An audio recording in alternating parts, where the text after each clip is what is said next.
प्रिय विद्यार्थियों नमस्कार। आज हम 10वीं कक्षा के दूसरे पाठ कश्मीरी सेब इस कहानी के बारे में कुछ जान सकते हैं। इस पाठ के लेखक मुंशी प्रेमचंद। इस पाठ के लेखक का नाम मुंशी प्रेमचंद। मुंशी प्रेमचंद जी का जन्म 31 जुलाई 1880 को वाराणसी के पास लमही नामक गांव में हुआ। ಅಂದ್ರೆ ಇಲ್ಲಿ ಕಾಶ್ಮೀರಿ ಸೇಬ್ ಅಂತಕ್ಕಂತ ಒಂದು ಪಾಠವನ್ನ ಬರೆದವರು ಮುನ್ಷಿ ಪ್ರೇಮಚಂದ್। ಇವರ ಜನನ 31 ಜುಲೈ 1880ರಲ್ಲಿ ವಾರಣಾಸಿಯ ಸಮೀಪದ ಲಮಹಿ ಅಂತಕ್ಕಂತ ಊರಿನಲ್ಲಿ ಇವರ ಜನನ ಆಯಿತು। ಹಾಗೇನೆ इनका वास्तविक नाम धनपत राय था। ಇವರ ವಾಸ್ತವಿಕ ಹೆಸರು ಧನಪತ ರಾಯ್ ಅಂತ ಇತ್ತು। ಆಮೇಲೆ ಇವರು ಮುನ್ಷಿ ಪ್ರೇಮಚಂದ್ ಆದ್ರು। इनकी नौकरी शिक्षा विभाग में थी। इनकी नौकरी शिक्षा विभाग में थी ಅಂದ್ರೆ ಇವರು ಶಿಕ್ಷಣ ಕ್ಷೇತ್ರದಲ್ಲಿ ಇವರು ತಮ್ಮ ಒಂದು ಕೆಲಸವನ್ನ ನಿರ್ವಹಿಸ್ತಾ ಇದ್ರು। ಹಾಗೇನೆ ಇವರು ತಮ್ಮ ಚಿಕ್ಕ ವಯಸ್ಸಿನಲ್ಲಿ ತಾಯಿಯನ್ನ ಕಳ್ಕೊಂಡಿದ್ರು। ಯಾರು? ಮುನ್ಷಿ ಪ್ರೇಮಚಂದ್ ಅವರು। इनका जीवन गरीबी में ही बीता। ಇವರ ಜೀವನ ಅಂದ್ರೆ ಇವರ ಒಂದು ಜೀವನ ತುಂಬಾನೇ ಬಡತನದಲ್ಲೇನೆ ಕಳೀತು। ಹಾಗೇನೆ ಇವೆ ಮೆಟ್ರಿಕ್ ತಕ್ ಹಿ ಪढ़ पाए। ಇವರು ಮೆಟ್ರಿಕ್ ಅಂದ್ರೆ ಮೆಟ್ರಿಕ್ ವರ್ಗು ಮಾತ್ರ ಇವರಿಗೆ ವಿದ್ಯಾಭ್ಯಾಸ ಮಾಡೋದಕ್ಕೆ ಸಾಧ್ಯ ಆಯಿತು। ಹಾಗೇನೆ वे पर्यायवाची कथाकार थे। ಇವರು ಪರ್ಯಾಯವಾಚಿ ಕಥಾಕಾರರಾಗಿದ್ರು।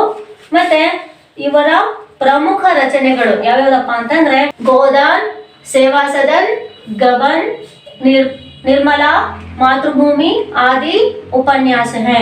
ಇವೆಲ್ಲನೂ ಕೂಡ ಇವರ ಉಪನ್ಯಾಸಗಳು। ಯಾವುದು ಅಂದ್ರೆ गोदान, सेवा सदन, गबन, निर्मला, कर्मभूमि आदि इनके उपन्यास हैं। बड़े घर की बेटी, नमक का दरोगा, पंच परमेश्वर, पूस की रात आदि कहानियां हैं। ಇವರು ಬರೆದಂತಹ ಕಥೆಗಳು ಯಾವ್ಯಾವಪ್ಪ ಅಂತಂದ್ರೆ बड़े घर की बेटी, नमक का दरोगा, पंच परमेश्वर, पूस की रात ಇವೆಲ್ಲನೂ ಕೂಡ ಕಥೆಗಳಾಗಿದ್ವು। ಹಾಗೇನೆ ಪ್ರೇಮಚಂದ್ ಜಿ ಅವರ ಒಂದು ಕಹಾನಿಯ ಅಂದ್ರೆ ಅವರು ಬರೆದಂತಹ ಇಡೀ ಕಥಾ ಸಂಗ್ರಹವನ್ನ ನಾವು ಯಾವ್ದ್ರಲ್ಲಿ ನೋಡ್ಬೋದು ಅಂತಂದ್ರೆ ಮಾನಸ ಸರೋವರ ಅಂತಕ್ಕಂಥ ಒಂದು ಸಂಕಲನದಲ್ಲಿ ನಾವು ಇವರ ಕಥೆಗಳನ್ನ ನಾವು ನೋಡಬಹುದು। ಅರ್ಥ ಆಯ್ತಾ ಮಕ್ಕಳ? ಮುನ್ಷಿ ಪ್ರೇಮಚಂದ್ ಅವರು 1880ರಲ್ಲಿ ಜುಲೈ 31ರಂದು ಇವರು ವಾರಣಾಸಿಯ ಸಮೀಪ ಲಮಹಿ ಅಂತಕ್ಕಂಥ ಊರಿನಲ್ಲಿ ಇವರು ಹುಟ್ಟಿದ್ರು। ಹಾಗೇನೆ ಇವರ ವಾಸ್ತವಿಕ ಹೆಸರು ಧನಪತ ರಾಯ್ ಆಗಿತ್ತು। ಹಾಗೇನೆ ಇವರು ಶಿಕ್ಷಣ ವಿಭಾಗದಲ್ಲಿ ಇವರು ಸೇವೆಯನ್ನ ಸಲ್ಲಿಸ್ತಾ ಇದ್ರು। ಹಾಗೇನೆ ಇವರು ತಮ್ಮ ಚಿಕ್ಕ ವಯಸ್ಸಿನಲ್ಲೇ ತಮ್ಮ ತಾಯಿಯನ್ನ ಕಳ್ಕೊಂಡ್ರು। ಇವರ ಇಡೀ ಜೀವನ ಬಡತನದಲ್ಲಿ ಕಳೆದು। ಹಾಗೇನೆ ಇವರ ಪ್ರಮುಖ ರಚನೆಗಳು ಯಾವ್ದಪ್ಪ ಅಂತಂದ್ರೆ ಗೋದನ್, ಸೇವಾ ಸದನ್, ಗಬನ್, ನಿರ್ಮಲಾ, ಕರ್ಮಭೂಮಿ ಆದಿ ಇವೆಲ್ಲನೂ ಕೂಡ ಉಪನ್ಯಾಸಗಳು। ಹಾಗೇನೆ ಬಡೆ ಘರ್ ಕಿ ಬೇಟಿ, ನಮಕ್ ಕಾ ದರೋಗಾ, ಪಂಚ ಪರಮೇಶ್ವರ್, ಪೂಸ್ ಕಿ ರಾತ್ ಇವೆಲ್ಲನೂ ಕೂಡ ಕಥೆಗಳು। ಇವರ ಇಡೀ ಕಥೆಗಳನ್ನ ನಾವು ಮಾನಸ ಸರೋವರ ಅಂತಕ್ಕಂಥ ಒಂದು ಹೆಸರಿನಿಂದ ಪ್ರಕಟವಾಗಿರುವಂತಹ ಒಂದು ಸಂಕಲನದಲ್ಲಿ ನಾವು ಇವರ ಕಥೆಗಳನ್ನ ನೋಡಬಹುದು। ಅರ್ಥ ಆಯ್ತಾ? ಮತ್ತೆ ಈ ಒಂದು ಪಾಠದ ಆಶಯ ಏನಪ್ಪಾ ಅಂತಂದ್ರೆ ಲೇಖಕ ಅಪ್ನ ಅನುಭವ ಬತಾತೆ ಹುಯೆ ಅಂದ್ರೆ ಲೇಖಕರು ತಮಗಾದಂತಹ ಅನುಭವವನ್ನ ಇಲ್ಲಿ ಹೇಳ್ತಾ ಓದುಗರಿಗೆ ಯಾವ ಒಂದು ಸಂದೇಶವನ್ನು ಕೊಡ್ತಾ ಇದ್ದಾರೆ ಅಂತಂದ್ರೆ ಅಗರ್ ಖರೀದಾರಿ करते समय सावधानी नहीं बरते तो धोखा खाने की संभावना होती है। ಅಂದ್ರೆ ಇಲ್ಲಿ ಲೇಖಕರು ತಮಗಾದಂತಹ ಅನುಭವದ ಮೂಲಕ ಇಲ್ಲಿ ಯಾರಿಗೆ ಓದುಗರಿಗೆ ಒಂದು ಸಂದೇಶವನ್ನ ಕೊಡ್ತಾ ಇದ್ದಾರೆ। ಅದೇನಪ್ಪಾ ಅಂತಂದ್ರೆ ನಾವೇನಾದ್ರೂ ಕೊಂಡ್ಕೋಬೇಕಾದ್ರೆ ನಾವು ಸಾವಧಾನವನ್ನ ಅಂದ್ರೆ ಸಮಾಧಾನವಾಗಿ ನಾವು ಕೊಂಡ್ಕೊಳ್ಳಿಲ್ಲ ಅಂತಂದ್ರೆ ನಾವು ಮೋಸ ಹೋಗ್ಬೇಕಾಗುತ್ತೆ ಅಂತಕ್ಕಂಥ ಒಂದು ಸಂದೇಶವನ್ನ ಈ ಪಾಠದ ಮೂಲಕ ನಮ್ಗೆ ಪ್ರೇಮಚಂದ್ ಅವರು ತಿಳಿಸ್ತಾ ಹೋಗ್ತಾರೆ। ಬನ್ನಿ ಪಾಠವನ್ನ ಒಂದ್ಸರಿ ನೋಡೋಣ। कल शाम को चौक में 2-4 जरूरी चीज खरीदने के लिए गया था। पंजाबी मेवा फरोशों की दुकानें रास्ते में ही पड़ती है। एक दुकान पर बहुत अच्छे रंगदार गुलाबी सेब सजे हुए नजर जी ललचा उठा। आजकल शिक्षित समाज में विटामिन और प्रोटीन के शब्दों में विचार करने की प्रवृत्ति हो गई है। टमाटो को पहले कोई भी ना पूछता था। अब टमाटो भोजन का आवश्यक बन गया है। गाजर भी पहले गरीबों के पेट भरने की चीज। गाजर में भी बहुत विटामिन है, इसलिए गाजर को भी मेजों पर स्थान मिलने लगा है। सेब के विषय में तो यह कहा जाने लगा है कि एक सेब रोज खाइए तो आपको डॉक्टरों की जरूरत न रहेगी। डॉक्टर से बचने के लिए हम नीम कौड़ी तक खाने को तैयार हो सकते हैं। सेब तो रस और स्वाद में अगर आम से बढ़कर नहीं है तो घटकर भी नहीं। सेब को यह स्थान मिल चुका है। अब वह केवल स्वाद की चीज नहीं है, उसमें गुण भी है। हमने दुकानदार से मोल भाव किया और आधा सेब मांगे। दुकानदार ने कहा, बाबूजी बड़े मजेदार सेब आए हैं, खास कश्मीरी के, आप ले जाएं, खाकर तबीयत खुश हो जाएगी। मैंने रुमाल निकालकर उसे देते हुए कहा, चुन चुन कर रखना। दुकानदार ने तराजू उठाई और अपने नौकर से बोला, सुनो, आधा से सब कश्मीरी सेब निकाल ला, चुनकर लाना। लौंडा 4 सेब लाया। दुकानदार ने तौला, एक लिफाफे में उन्हें रखा और रुमाल में बांधकर मुझे दे दिया। मैंने 4 आने उसके हाथ में रखे। घर आकर लिफाफा जो का त्यों रख दिया। रात को सेब या कोई दूसरा फल खाने का कायदा नहीं है। फल खाने का समय तो प्रातः काल है। आज सुबह मुंह हाथ धोकर जो नाश्ता करने के लिए एक सेब निकाला तो सड़ा हुआ था। 1 रुपये का आकार का छिलका गल गया था। समझा रात को दुकानदार ने देखा ना होगा। दूसरा निकाला, मगर यह आधा सड़ा हुआ था। अब संदेह हुआ, दुकानदार ने मुझे धोखा तो नहीं दिया है। तीसरा सेब निकाला, यह सड़ा तो ना था, मगर एक तरफ दबकर बिल्कुल चिपक गया था। चौथा देखा, वह यों तो बेदाग था, मगर उसमें एक काला सुराख था, जैसा अक्सर बेरों में होता है। कांटों को काटा तो भीतर वैसे ही धब्बे जैसे बेर में होते हैं। एक सेब भी खाने लायक नहीं थे। 4 आने पैसों का इतना गम ना हुआ जितना समाज के इस चारित्रिक पतन का। दुकानदार ने जानबूझकर मेरे साथ धोखाबाजी का व्यवहार किया। एक सेब सड़ा हुआ होता तो मैं उसको क्षमा के योग्य सोचता उनकी निगाह ना पड़ी होगी, मगर चारों के चारों खराब निकल जाए। यह तो साफ धोखा है, मगर इस धोखे में मेरा भी सहयोग था। मेरा उसके हाथ में रुमाल रख देना मानो उसे धोखा देने की प्रेरणा थी। उसने भांप लिया कि यह महाशय अपनी आंखों से काम लेने वाले जीव नहीं है और ना इतने चौकस है कि घर से लौटाने आए। आदमी बेईमानी तभी करता है जब उसे अवसर मिलता है। बेईमानी का अवसर देना, चाहे वह अपने ढीलेपन से हो या सहज विश्वास से, बेईमानी में सहयोग देना है। पढ़े लिखे बाबुओं और कर्मचारियों पर तो अब कोई विश्वास नहीं करता। किसी थाने या कचहरी या म्युनिसिपैलिटी में चल जाइए, अपनी ऐसी दुर्गति होगी कि आप बड़ी हानि उठाकर भी उधर न जाएंगे। पहले ऐसा नहीं था। व्यापारियों की साख बनी हुई थी। यों तौले चाहे चटाक आधा चटाक कस ले, लेकिन आप उन्हें 5 की जगह भूल से 10 को नोट दे आते तो आपको घबराने की कोई जरूरत ना थी। आपके रुपये सुरक्षित थे। मुझे याद है एक बार मैंने मुहर्रम के मेले में एक दुकानदार से 1 पैसे की रेवड़ियाँ ली थी और पैसे की जगह अठन्नी दे आया था। घर आकर जब अपनी भूल मालूम हुई तो दुकानदार के पास दौड़ गया।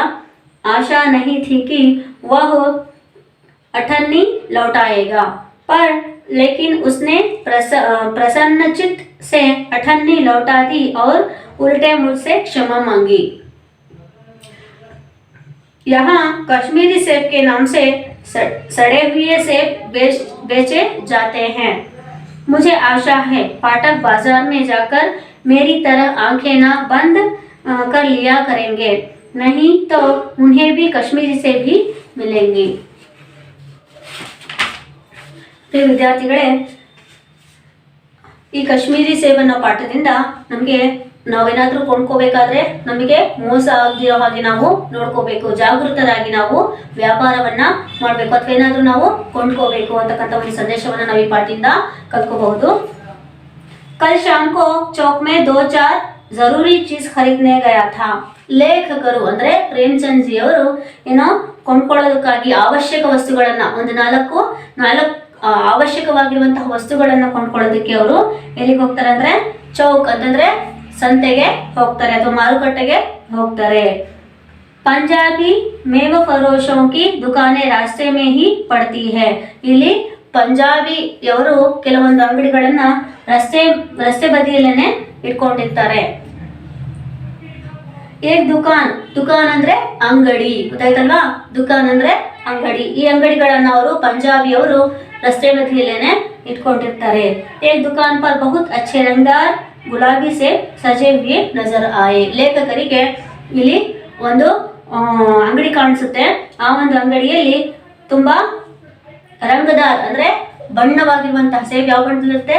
ಕೆಂಪು ಬಣ್ಣ ಅಲ್ವಾ? ಆ ರೀತಿ ಆ ಕೆಂಪು ಬಣ್ಣದ ಸೇಬುಗಳು, ಹಾಗೇನೆ ಗುಲಾಬಿ ಅಂದ್ರೆ ತುಂಬಾ ಸೇಬ್ ನೋಡಿದ ತಕ್ಷಣ ನಮ್ಗೆ ತಿನ್ಬೇಕು ಅನ್ಸುತ್ತೆ, ಆ ರೀತಿ ಆ ಸೇಬ್ಗಳು ಅಂಗಡಿಯಲ್ಲಿ ಜೋಡಿಸಿರ್ತಾರೆ। ಅದನ್ನ ನೋಡ್ಬಿಟ್ಟು ಲೇಖಕರಿಗೆ ತಿನ್ಬೇಕು ಅನ್ನೋ ಆಸೆ ಉಂಟಾಯ್ತು। ಆಗ ಲೇಖಕರು ಅಲ್ಲಿ ಹೋಗ್ತಾರೆ। आजकल शिक्षित समाज में विटामिन और प्रोटीन के शब्दों में ವಿಚಾರ करने की ಪ್ರವೃತ್ತಿ हो गई है। ಇವತ್ತಿನ ಒಂದು ಶಿಕ್ಷಿತ ಸಮಾಜದಲ್ಲಿ ಅಂದ್ರೆ ಈಗ ಎಲ್ಲರೂ ಸಾಮಾನ್ಯವಾಗಿ ವಿದ್ಯಾವಂತರೆ ಅಂತವ್ರನ್ನ ನಾವು ಶಿಕ್ಷಿತರು ಅಂತ ಕರಿತೀವಿ। ಆ ಶಿಕ್ಷಿತ ಸಮಾಜದಲ್ಲಿ ಇವತ್ತಿನ ದಿನಗಳಲ್ಲಿ ಯಾವ ಮಾತು ಕೇಳಿಬರುತ್ತಪ್ಪ ಅಂದ್ರೆ ವಿಟಮಿನ್ ಮತ್ತೆ ಪ್ರೋಟೀನ್ ಅಂತಕ್ಕಂಥ ಶಬ್ದಗಳು ಎಲ್ಲರ ಬಾಯಲ್ಲೂ ಕೂಡ ಹರಿದಾಡ್ತಾ ಇದ್ದಾವೆ, ಮತ್ತೆ ಅದ್ರ ಬಗ್ಗೆನೆ ವಿಚಾರ ಮಾಡುವಂತಹ ಒಂದು ಪ್ರವೃತ್ತಿ ಈಗ ಬೆಳೀತಾ ಇದೆ। ಟೊಮ್ಯಾಟೊ ಕೋ ಪಹಲೆ ಕೋಯಿ ಬಿ ನಾ ಪೂಛತಾ ಥಾ। ಮೊದಲು ಹಿಂದಿನ ಕಾಲದಲ್ಲಿ ಟೊಮ್ಯಾಟೋನ ಯಾರೂ ಕೂಡ ಕೇಳ್ತಾ ಇರಲಿಲ್ಲ, ಅದು ಅಷ್ಟೊಂದು ಅಗತ್ಯ ವಸ್ತು ಕೂಡ ನಮಗೆ ಆಗ ಆಗಿರಲಿಲ್ಲ। ಆ ಟೊಮ್ಯಾಟೊ ಭೋಜನ ಕಾ ಅವಶ್ಯಕ ಬನ್ ಗಯಾ ಹೈ ಅಂದ್ರೆ ಟೊಮ್ಯಾಟೊ ಈಗ ಭೋಜನ ಅಂದ್ರೆ ಊಟದ ಒಂದು ಅವಶ್ಯಕ ಅಂಗ ಆಗ್ಬಿಟ್ಟಿದೆ, ಯಾವುದು? ಟೊಮ್ಯಾಟೊ।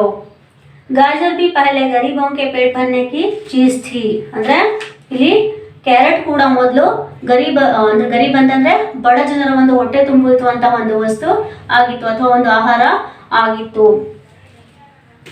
गाजर भी पहले अमीर लोग तो उसका हलवा ही खाते थे। ಮೊದಲು ಈ ಒಂದು ಶ್ರೀಮಂತರು ಏನ್ ಮಾಡ್ತಿದ್ರು ಅಂದ್ರೆ ಗಾಜರ್ ಅಂದ್ರೆ ಕ್ಯಾರೆಟಿನ ಒಂದು ಹಲ್ವಾನೆ ಕೂಡ ಶ್ರೀಮಂತರು ಮಾಡಿ ತಿಂತಾ ಇದ್ರು।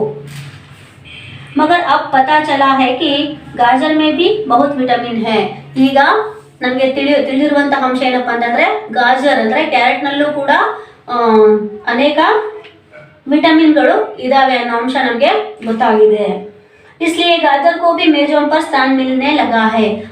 ಹಾಗಾಗಿ ಗಾಜರ್ ಅಂದ್ರೆ ಕ್ಯಾರೆಟ್ಗೂ ಕೂಡ ಒಂದು ಊಟದ ಟೇಬಲ್ ಮೇಲೆ ಒಂದು ಸ್ಥಾನ ಅಂತಕ್ಕಂಥದ್ದಕ್ಕೆ ಸಿಕ್ಕಿದೆ।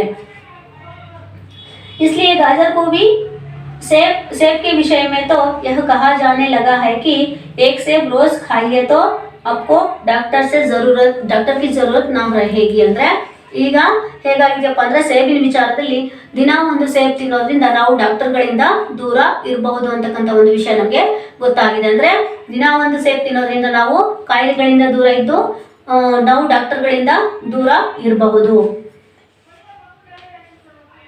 डॉक्टर से बचने के लिए हम नीम कौड़ी तक खाने को तैयार हो सकते हैं ಅಂದ್ರೆ ನಾವು ಡಾಕ್ಟರ್ಗಳಿಂದ ಅಂದ್ರೆ ಹಾಸ್ಪಿಟಲ್ಗೆ ಹೋಗಬೇಕು ಅಂತಂದ್ರೆ ನಮ್ಗೆ ಯಾರಿಗೂ ಕೂಡ ಇಷ್ಟ ಇರಲ್ಲಲ್ವಾ, ಅದರಿಂದ ಹಾಸ್ಪಿಟಲ್ ಡಾಕ್ಟರ್ಗಳಿಂದ ದೂರ ಇರಬೇಕು ಅಂದ್ರೆ ನಾವು ಈ ಒಂದು ಬೇವಿನ ಕಡ್ಡಿಯನ್ನು ಕೂಡ ತಿನ್ನೋದಕ್ಕೆ ಸಿದ್ಧವಾಗಿರ್ತೀವಿ. ಅಂತದ್ರಲ್ಲಿ ಸೇಬ್ ತಿನ್ನೋದಕ್ಕೆ ಯಾರು ತಾನೇ ಇಷ್ಟಪಡೋದಿಲ್ಲ. सेब तो रस और स्वाद में अगर आम से बढ़कर नहीं है. ಸೇಬು ಮಾವಿನ ಹಣ್ಣಿಗಿಂತ ರಸ ಸ್ವಾದದಲ್ಲಿ ಏನು ಅಷ್ಟೊಂದು ಮೇಲ್ವರ್ಗದಲ್ಲಿ ಇಲ್ಲ. ಅಂದ್ರೆ ಟೇಸ್ಟ್ ಅಲ್ಲಿ ಇಲ್ಲಿ ನಾವು ಮಾವಿನ ಹಣ್ಣನ್ನ ಎಲ್ಲರೂ ಕೂಡ ಇಷ್ಟಪಡ್ತೀವಿ. ಮಾವಿನ ಹಣ್ಣಿನಲ್ಲಿರುವಂತಹ ಸ್ವಾದ ಸೇಬ್ನಲ್ಲಿ ಏನು ಇರಲ್ಲ. ಆದ್ರೂ ಕೂಡ ಸೇಬು ಆರೋಗ್ಯ ದೃಷ್ಟಿಯಲ್ಲಿ ಒಳ್ಳೆಯದು ಅಂತ ಇಲ್ಲಿ ಹೇಳಬಹುದು. अब वह केवल स्वाद की चीज नहीं है. ಸೇಬು ಬರೀ ರುಚಿಯ ಒಂದು ಹಣ್ಣು ಮಾತ್ರ ಅಲ್ಲ, ಉಸ್ಮೆ ಗುಣ भी है. ಅದರಲ್ಲಿ ಆರೋಗ್ಯಯುತವಾಗಿರುವಂತಹ ಗುಣಗಳು ಕೂಡ ಇದಾವೆ.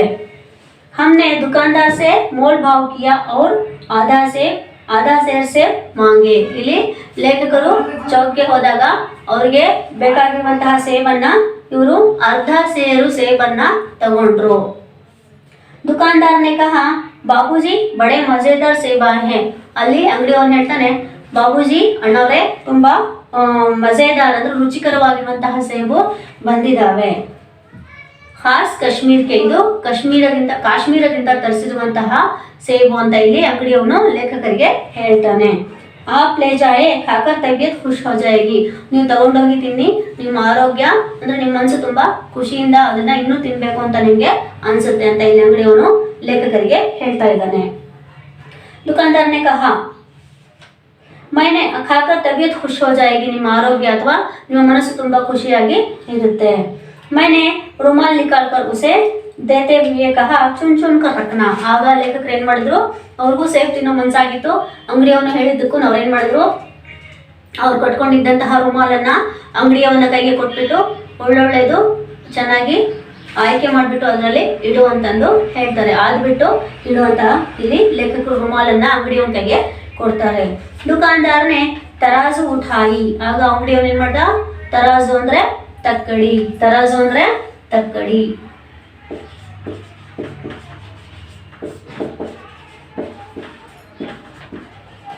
ತಕ್ಕಡಿಯಲ್ಲಿ ಸೇಬನ್ನ ತಗೊಂಡ್ಬಿಟ್ಟು ಇಡ್ತಾನೆ. ಇಟ್ಬಿಟ್ಟು ನೌಕರ್ ಸೇ ಬೋಲಾ. ಆಗ ಏನ್ ಮಾಡ್ದ ಅವನು, ತರಾಜು ಉಠಾಯಿ ಆ ಒಂದು ತಕ್ಕಡಿಯ ಒಂದು ಇದನ್ನ ಅಂಗಡಿಯವನ ಅಂಗಡಿಯಲ್ಲಿ ಕೆಲಸ ಮಾಡುವಂತಹ ನೌಕರನಿಗೆ ಅಂದ್ರೆ ಕೆಲಸಗಾರನಿಗೆ ಕೊಡ್ತಾನೆ. ಇದ್ರಲ್ಲಿ ಹೋಗ್ಬಿಟ್ಟು ಒಳಗಡೆ ಸೇಬನ್ನ ಆಯ್ಕೆ ಮಾಡ್ಕೊಂಡು ತಗೊಂಡ್ ಬಾ. ಆಧಾ ಸೇರ್ ಅಂದ್ರೆ ಅರ್ಧ ಸೇರು ಸೇಬನ್ನ ನೀನು ತಗೊಂಡು ಬಾ. ಚುನ್ಕರ್ಲಾನ ಅವನ್ನ ಆಯ್ಕೊಂಡು ತಗೊಂಡ್ ಬಾ ನೀನು ಅಂತಂದು ಇಲ್ಲಿ ಅಂಗಡಿಯವನು ಅವರ ಅಂಗಡಿಯಲ್ಲಿ ಕೆಲಸ ಮಾಡುವಂತಹ ನೌಕರನಿಗೆ ಹೇಳ್ದ.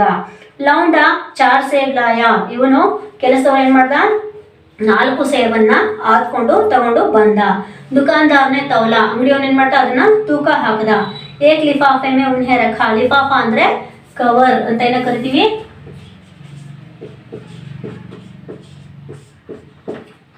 ಲಿಫಾಫಾ ಅಂದ್ರೆ ಒಂದು ಬ್ಯಾಗ್.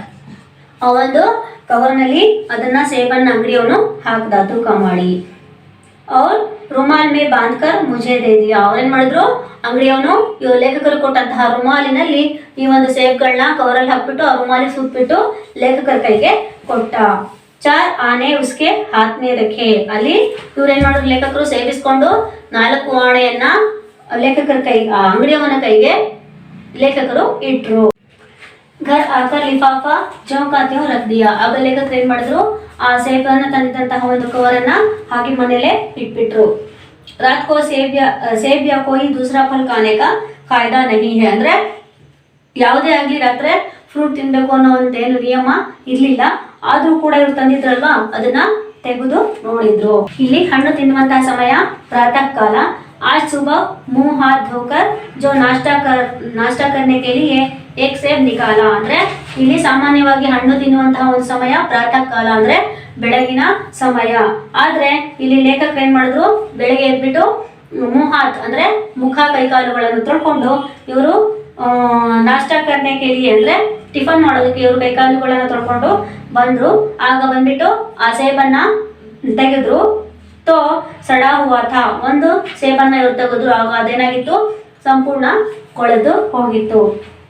1 रुपये का आकार का छिलका गया था ಅಂದ್ರೆ ಅದು ಕೊಳ್ತಿದೆ ಅನ್ನೋ ರೀತಿ ಮೇಲ್ಗಡೆ ಕಾಣಿಸ್ತಾ ಇರಲಿಲ್ಲ, ಆದ್ರೆ ಒಂದು ರೂಪಾಯಿ ಆಕಾರದ ಒಂದು ಜಾಗ ಇಷ್ಟು ಅಗಲ ಒಂದು ಅದರಲ್ಲಿ ಚುಕ್ಕೆ ಬಿದ್ದಿತ್ತು, ಅಂದ್ರೆ ಅದರಲ್ಲಿ ಒಂದು ಹೋಲ್ ಆಗಿರುತ್ತೆ. ಅದನ್ನ ಇವ್ರೇನ್ ಮಾಡಿದ್ರು, 1 रुपये का आकार का छिलका गया था समझा रात को दुकानदार ने ना देखा रहेगा ಅಂದ್ರೆ ಇವ್ರು ಏನ್ ತಿಳ್ಕೊಂತಾರೆ, ರಾತ್ರಿ ಹೊತ್ತು ತಂದಿದ್ದಲ್ವಾ ಅಂಗಡಿಯವನು ಎಲ್ಲೋ ಗಮನಿಸಿಲ್ಲ ಅಂತಂದು ಸುಮ್ಮನಾದ್ರು. ದೂಸರಾ ನಿಕಾಲ ಬಿಡು ಅಂತ ಮತ್ತೆ ಇನ್ನೊಂದು ಸೇಬನ್ನ ಇವ್ರೇನ್ ಮಾಡಿದ್ರು, ತೆಗೆದ್ರು. ಮಗರ್ ಯಹ ಆಧಾ ಸಡಾ ಹುವಾ ಥಾ, ಅದೇನಾಗಿತ್ತು ಪೂರ್ತಿ ಅರ್ಧಕ್ಕರ್ಧ ಕೊಳ್ತು ಹೋಗಿತ್ತು. ಅಬ್ ಸಂದೇಹ ಹುವಾ, ಆಗ ಸಾಮಾನ್ಯವಾಗಿ ಲೇಖಕರಿಗೆ ಅನುಮಾನ ಶುರುವಾಯಿತು. ಒಂದು ಕೊಳೆತು ಹೋಗಿದ್ರೆ ಏನೋ ನೋಡಿಲ್ಲ ಅಂತ ಸುಮ್ಮನಾಗ್ತಿದ್ದೆ, ಆದ್ರೆ ಇನ್ನೊಂದು ತೆಗೆದ್ರು ಕೂಡ ಅದೇನಾಗಿದೆ, ಅದು ಕೂಡ ಕೊಳ್ತೋಗಿದೆ ಅಂತ ಆಗ ಲೇಖಕರಿಗೆ ಅನುಮಾನ ಶುರು ಆಯಿತು. ದುಕಾನ್ದಾರ್ನೆ ಮುझे ಧೋಕಾ ತೋ ನಹಿ ದಿಯಾ ಹೇ, ಅಂದ್ರೆ ಅವರು ನನಗೆ ಮೋಸ ಮಾಡಿಲ್ಲ ಅಂತ ನಾನು ಸುಮ್ಮನಾಗ್ತಿದ್ದೆ. ತೀಸರಾ ಸೇಬ್ ನಿಕಾಲ, ಮತ್ತೆ ಏನ್ ಮಾಡಿದ್ರು, 3ನೇ ಸೇಬನ್ನ ಇವರು ತೆಗೆದ್ರು. ಆಗ ಅದೇನಾಗಿತ್ತಪ್ಪ ಅಂತಂದ್ರೆ ಯಹ ಸಡಾ ತೋ ನಾ ಥಾ, ಅದು ಕೊಳ್ತಿರ್ಲಿಲ್ಲ, ಬದಲಾಗಿ ಮಗರ್ ಏಕ್ ತರಫ್ ದಬ್ಕರ್ ಬಿಲ್ಕುಲ್ ಪಿಚಕ್ ಗಯಾ ಥಾ, ಅದು ಒಂದು ಕಡೆ ಸೇಬಿನ ಒಂದು ಕಡೆ ಒತ್ತಿದ ಹಾಗಾಗಿ ಅದೇನಾಗಿತ್ತು, ತುಂಬಾನೇ ಒತ್ತಿರೋ ತರ ಆಗಿತ್ತು, ಅಂದ್ರೆ ಒಂದು ಕಡೆ ಅದು ಒತ್ತಿ ಹೋಗಿತ್ತು. ಮತ್ತೆ ಚೌಥಾ ದೇಖಾ, 4ನೇ ಸೇಬನ್ನ ಲೇಖಕರು ತೆಗೆದ್ರು. ವಹತೋ ಬೇದಾಗ್ ಥಾ, ಅದು ಯಾವುದೇ ಒಂದು ಮಾರ್ಕ್ ಅಂತಂದ್ರೆ ಯಾವುದೇ ಒಂದು ಚಿಹ್ನೆ ಅದರಲ್ಲಿ ಇರಲಿಲ್ಲ, ಬದಲಾಗಿ ಅದೇನಾಗಿತ್ತು ಅಂದ್ರೆ ಉಸ್ಮೆ ಏಕ್ ಕಾಲಾ ಸುರಾಖ್ ಥಾ, ಅದರಲ್ಲಿ ಒಂದು ಸುರಾಖ್ ಅಂದ್ರೆ ಒಂದು ರಂಧ್ರ ಬಿದ್ದಿತ್ತು. ಅದು ಯಾವ ರೀತಿ ಇತ್ತಪ್ಪ ಅಂತಂದ್ರೆ, ನೀವೊಂದು ಬಾರೆಹಣ್ಣು ಅಂತ ಕರಿತೀವಿ, ಆ ಹಣ್ಣಿನಲ್ಲಿ ಬಿದ್ದಿರುವಂತಹ ಒಂದು ಇದರ ಹಾಗೆ ಇದರಲ್ಲೂ ಕೂಡ ಒಂದು ರಂಧ್ರ ಇತ್ತು, ಅದು ತಿನ್ನೋದಕ್ಕೆ ಯೋಗ್ಯ ಆಗಿರ್ಲಿಲ್ಲ. ಕಾಟಾ ತೋ ಭೀತರ್ ವೈಸೆ ಹಿ ಧಬ್ಬೆ, ಅದರಲ್ಲಿ ಒಳಗಡೆ ಹುಳಗಳಿತ್ತು. ಜೈಸೆ ಬೇರ್ ಮೇ ಹೋತೆ ಹೇ, ಈ ಒಂದು ಚಿಕ್ಕ ಚಿಕ್ಕ ಬಾಳೆಹಣ್ಣಿನಲ್ಲಿರುವಂತಹ ಒಂದು ಧಬ್ಬೆ ಅಂತಂದ್ರೆ ಒಂದು ಪಟ್ಟೆ ರೀತಿ ಇರ್ತಲ್ವಾ, ಆ ರೀತಿ ಇದ್ರಲ್ಲೂ ಕೂಡ ಒಂದು ಇತ್ತು. ಏಕ್ ಸೇಬ್ ಬಿ ಖಾನೆ ಲಾಯಕ್ ನಹಿತೆ, ಒಂದು ಸೇಬು ಕೂಡ ತಿನ್ನೋದಕ್ಕೆ ಲಾಯಕ್ಕಾಗಿ ಇರ್ಲಿಲ್ಲ, ಅಂದ್ರೆ ತಿನ್ನೋದಕ್ಕೆ ಯೋಗ್ಯವಾಗಿ ಇರ್ಲಿಲ್ಲ. 4 ಆನೆ पैसों को इतना गम ना हुआ जितना समाज के इस चारित्रिक पतन का, ಅಂದ್ರೆ ಅವರಿಗೆ ಆ ದುಡ್ಡಿನ ಒಂದು ಚಿಂತೆ ಇರಲಿಲ್ಲ, ಅವರು ಕೊಟ್ಟಂತಹ ದುಡ್ಡಿಗೆ ಚಿಂತೆ ಇರಲಿಲ್ಲ, ಆದ್ರೆ ಸಮಾಜದಲ್ಲಿ ಗೊತ್ತಿರುವಂತಹ ಅಮಾಯಕರಿಗೆ ಯಾವ ರೀತಿ ಮೋಸ ಮಾಡ್ತಾರೆ ಅಂತಕ್ಕಂಥ ಒಂದು ಚಿಂತೆ ಲೇಖಕರನ್ನ ಕಾಡ್ತಾ ಇತ್ತು.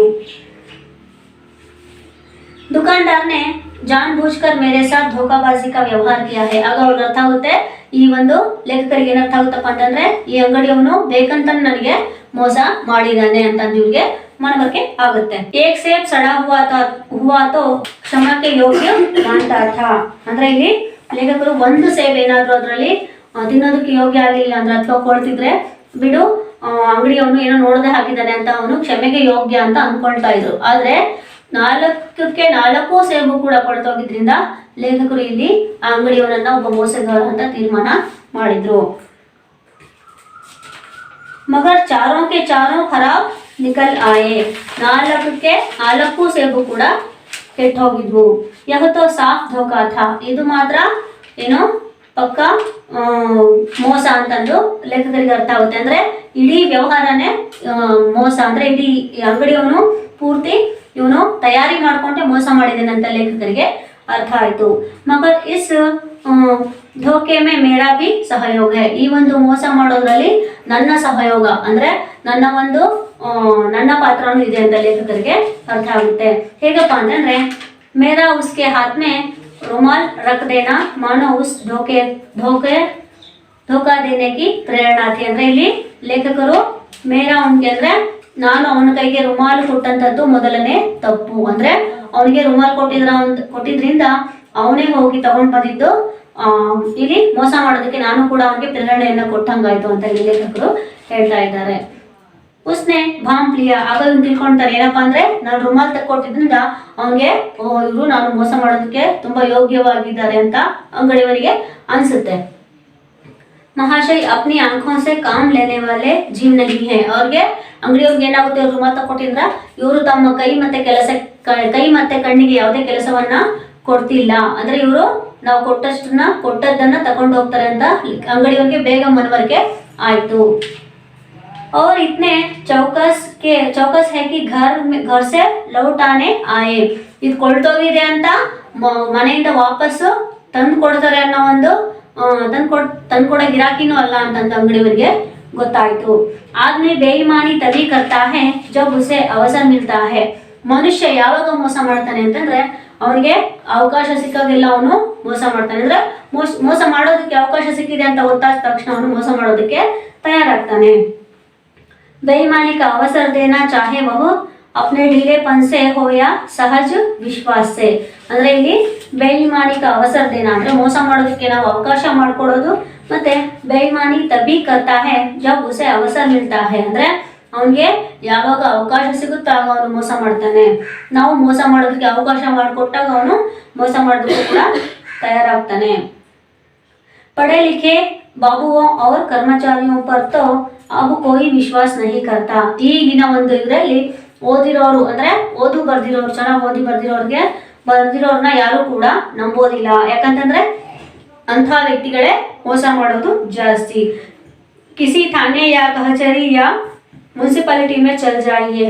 ಯಾವುದಾದ್ರೂ ಒಂದು ಕಚೇರಿ ಅಥವಾ ಆಫೀಸ್ ಏನಂತ ಕರಿತೀವಿ, ಆಫೀಸು ಠಾಣೆ ಅಂದ್ರೆ ಪೊಲೀಸ್ ಠಾಣೆ ಆಗಿರ್ಬೋದು, ಮತ್ತೆ ಒಂದು ಮುನ್ಸಿಪಾಲಿಟಿ ಆಫೀಸ್ ಆಗಿರ್ಬೋದು, ಅಲ್ಲೆಲ್ಲಾದ್ರೂ ಹೋದ್ರು ಕೂಡ आपकी ऐसी दुर्गति होगी कि आप बड़ी से बड़ी हानि उठाकर भी उधर ना जाएंगे. ಅಂದ್ರೆ ನಮ್ಗೆ ಹೇಗೆ ಅನ್ಸುತ್ತಪ್ಪ ಅಂತ ಆಫೀಸ್ಗಳಲ್ಲಿ ಅಂದ್ರೆ ಅಲ್ಲಿ ಇರೋರೆಲ್ಲ ಓದಿರೋರು ಬರ್ದಿರೋರು, ಆದ್ರೂ ಕೂಡ ಅವರು ಜನಗಳಿಗೆ ಸಹಾಯವನ್ನ ಮಾಡೋದಿಲ್ಲ. ಅಲ್ಲಿ ಹೋದ್ರೆ ಅಲ್ಲಿಗೆ ಹೋಗಿ ಅಂತ ಕಳಿಸ್ತಾರೆ, ಅಲ್ಲಿಂದ ಇಲ್ಲಿಗೆ ಬನ್ನಿ ಅಂತ ಕಳಿಸ್ತಾರೆ. ಈ ರೀತಿ ಮಾಡಿದಾಗ ಏನಾಗುತ್ತೆ, ಓದಿ ಬರೀದೇ ಇಲ್ದ್ರವ್ರಿಗೆ ಏನಾಗುತ್ತೆ, ತುಂಬಾ ಕಷ್ಟ ಆಗುತ್ತೆ. ಅಲ್ಲಿಗೆ ಯಾಕಾದ್ರೂ ಹೋದ್ವು ಅಂತ ಅನ್ಸುತ್ತೆ ಅಲ್ವಾ.